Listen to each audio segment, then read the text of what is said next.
যে মেয়েটার ক্যারিয়ার নিজের হাতে গড়েছেন বং মিডিয়া উজ্জ্বল, সে অ্যাঞ্জেল প্রিয়া। যে মেয়েটাকে কেউ চিনত না তাকেই পরিচিতি গড়ে দিয়েছেন বং মিডিয়া উজ্জ্বল। সফলতার সর্বোচ্চ শিখরে পৌঁছে এবার সেই উজ্জ্বলের হাত ছাড়লেন অ্যাঞ্জেল প্রিয়া। তো হ্যালো বন্ধুরা, তোমরা সবাই কেমন আছো? তোমাদের সামনে নিয়ে চলে এলাম আরেকটি নতুন ভিডিও। আমাদের নেট দুনিয়ায় ভাইরাল বং মিডিয়া উজ্জ্বলদা এবং অ্যাঞ্জেল প্রিয়ার যে বিবাহ বিচ্ছেদ, এই ঘটনাটি, এই বিবাহ বিচ্ছেদ নিয়ে অ্যাঞ্জেল প্রিয়া ঠিক কি বললো সেটা তোমরা নিজের কানেই শুনে নাও।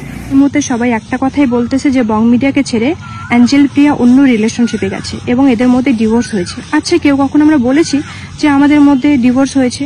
না উজ্জ্বল বলেছে, না আমি বলেছি। তবে হ্যাঁ, আমাদের মাঝে একটু ঝামেলা চলছে। এই ঝামেলার জন্য আমরা দুজনকে আলাদাভাবে রেখেছি এবং এটাও না যে আমরা রিলেশনটা নষ্ট করতে চাচ্ছি, আমরা সময় নিচ্ছি যাতে আমাদের রিলেশনটা ঠিক হয়। তবে ফেসবুকে যে একটা ট্রোল হচ্ছে আমাকে নিয়ে যে আমি বং মিডিয়াকে ছেড়ে একটা রিলেশনশিপে গেছি অন্য ছেলের সাথে, এটা একদমই ফেক। আমি ফ্রেন্ড হিসাবে ওর সাথে আমি কথা বলি এবং ওর সাথে আমার ভিডিও কলও হয় এবং ছেলেটাও আমাকে বলে যে তোমাদের কোচবিহারে কি কি আছে দেখার মতো জায়গা। আমি বললাম আমাদের কোচবিহারে রাজবাড়ি আছে, মদনমোহন মন্দির আছে, এসব দেখা হবে। ঠিক আছে, এসব ব্যাচ এইগুলোই নিয়ে কথা হয়েছে, ফ্রেন্ড হিসাবে কথা হয়েছে। আর আমি তার গার্লফ্রেন্ডকে একটা কথাই বলবো যে বোন দেখো, আমি তোমার না সংসার ভাঙতে গিয়েছি না কিছু, না আমি তোমার বয়ফ্রেন্ডের সাথে আমি রিলেশনশিপে গেছি। আমিও এক রিলেশনশিপে আছি, থাকা সত্ত্বেও আমি চাইবো না যে আমি অন্য কারোর সাথে আমি রিলেশনশিপে যাব। ঠিক আছে, আমি এটাই বলবো যে তোমার বয়ফ্রেন্ডকে ভুল বুঝো না, আমরা ফ্রেন্ড হিসাবে কথা বলেছি। আর এখন দেখছি সবাইকে নিয়ে ট্রোল করছে, প্লিজ এটা বন্ধ করো। যেটা হয়েছে পার্সোনালি থাক, এটা নিয়ে এত নাক গলার কোনো মানেই হয় না। প্লিজ এটা নিয়ে ভিডিও করবে না, আমার এটাই বলার ছিল। আর আমাদের যে রিলেশনটা যদি কখনো বিচ্ছেদ হয় আমরা সেটাও জানাবো, যদি বিচ্ছেদ নাও হয় সেটাও আমরা জানাবো।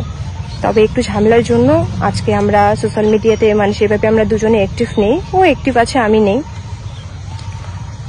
আর বং মিডিয়া পেজ থেকে যেটা ভিডিও শেয়ার করে, মেয়েটা যে ভিডিও করেছিল সেই ভিডিওটা বং মিডিয়া পেজ থেকে শেয়ার করে। এটা রাগ হওয়ারই কথা, যে রাগের মাথায় ও করেছিল। সেটা আমাকে বললো যে এটা রাগ করে আমি করেছিলাম। ঠিক আছে, আমি বুঝতে পেরেছি যে আমি একটা ছেলের সাথে এভাবে যে লুকায় কথা বলি সেটা স্বাভাবিক, ওর গার্লফ্রেন্ড সেটা সন্দেহ করে এবং আমার বয়ফ্রেন্ডও সেটা খারাপ পাবি। তো এটা নিয়ে আমি আর কিছু বললাম না। তো সবাইকে আমি এটাই বলবো, না ওই ছেলেটাকে নিয়ে গালাগালি করো বা ওকে নিয়ে ট্রোল করো, ওই মেয়েটাকে নিয়ে ট্রোল করো, না আমাকে নিয়ে ট্রোল করো, না আমার বং মিডিয়াকে নিয়ে ট্রোল করো। প্লিজ এটা নিয়ে স্টপ হয়ে যাও সবাই। আর কেউ কাউকে এভাবে ট্রোল করো না, মিথ্যে ট্রোল করো না। হয় একটা পার্সোনালি উপরে শোনে একটা কথা, ওটা নিয়ে পুরো ভিউজ কামার জন্য কত রকম কথা বলে।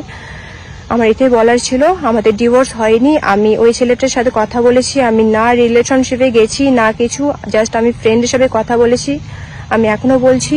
আর বোন, আমি তোমাকেও বলবো যে আমার জন্য রিলেশনটা নষ্ট করো না, আমার জন্য রিলেশন নষ্ট করো না। আমি তোমার বয়ফ্রেন্ডের সাথে রিলেশনশিপে যাইনি, তাই দুজনে এক হয়ে যাও। ঠিক আছে, আমার এটাই বলার। তো বন্ধুরা, তোমরা নিজের চোখে এবং নিজের কানে শুনতে পেলে আমাদের অ্যাঞ্জেল প্রিয়া দিদিভাই ঠিক কি বললো। তো আশা করি তোমরা এই বিবাহ বিচ্ছেদ থেকে বেরিয়ে এসে দুজনা সুখে শান্তিতে বসবাস করো। খুব ভালোবাসি। একটা ছেলের জীবনে বিয়ে করাটা খুব ইম্পর্টেন্ট। আমি এই মেয়েটাকে বিয়ে করব, তো এই অ্যাঞ্জেলকে আমি বিয়ে করব, আর আমি মনে করি আমাদের বিয়ে হয়ে গিয়েছে। আশা করি তোমরা এই বিবাহ বিচ্ছেদ থেকে বেরিয়ে এসে দুজনা সুখে শান্তিতে বসবাস করতে পারো। আজকের ভিডিওটা এইটুকুনি, আবার নতুন কোনো ভিডিও নিয়ে তোমাদের সামনে হাজির হব। ভিডিওটা যদি ভালো লাগে তাহলে লাইক, কমেন্ট, শেয়ার করে পাশে থাকবেন।